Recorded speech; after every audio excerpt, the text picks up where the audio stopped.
And what we now see is, of course, the assumption of power by the Republican Party.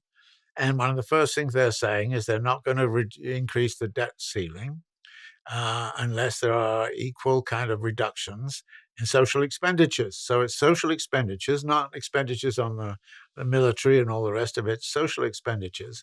And again, it's an attack upon working class living standards. And they have to do it because the deficit is out of control. And so we're starting to get all this rhetoric now. The deficit is huge because it's so huge, and all this largesse has gone to the working people over the COVID virus. And yes, maybe that was a good idea at the time, but enough is enough. We now have to bring that largesse to an end. So there's some talk now of a recession coming, and it's almost like, like Alan Budd said, you create a capitalist crisis, and that becomes the best way to reduce the living standards of labor and increase the profit rate, so that you start to kind of get the whole story of austerity politics necessary in order to deal with the with the deficit. So this starts to become the thing. But the interesting thing here is if you kind of ask yourself the question, where did the increasing deficit come from? And this argument, the increasing deficit, is something that the Biden administration created through its response to the COVID virus. But actually before that, Trump's tax reform recall of 2017 did what?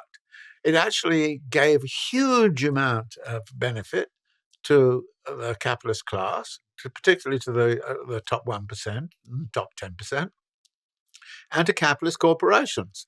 Everybody recognized about 70 or 80% of the benefits of that tax reform went to the ultra-rich. And actually, that tax reform was bought at the cost of about adding $2 trillion to the deficit. In other words, the deficit in this country, exactly like David Stockman said about Reagan, that you increase the deficit deliberately in order for them to do, if you like, legitimize going after social expenditures and saying that social expenditures are the problem. So you're getting a repeat of that argument coming out. Now, the easiest way to deal with the deficit problem, and I'm not going to say there's no problem about the deficit, there is a problem about it, but the easiest way to deal with it is to reverse all of the tax cuts which Trump put through.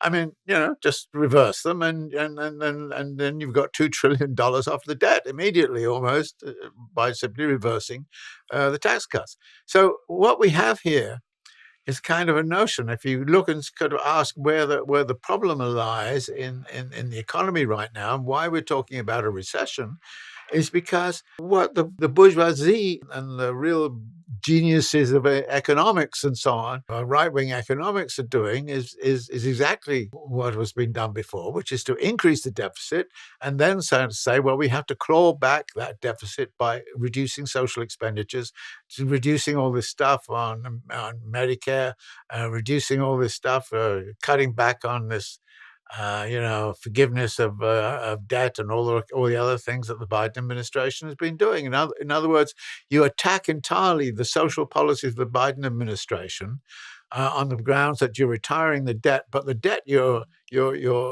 retiring is, in fact, the debt was incurred by a tax reform which gave a vast amount of largesse to the ultra-rich. So in an interesting way, if you put those two quotes together of David Stockman kind of saying we ran up a deficit in order to be able to then legitimize the reduction of social expenditures for the mass of the population, along with Alan Budd saying, well, actually what you engineer is a capitalist crisis and unemployment, and you do that so as to reduce the power of labor, and as you reduce the power of labor, you can actually then increase profits. So here is one of the ways in which you could kind of say there's an alternative explanation of where the crisis came from.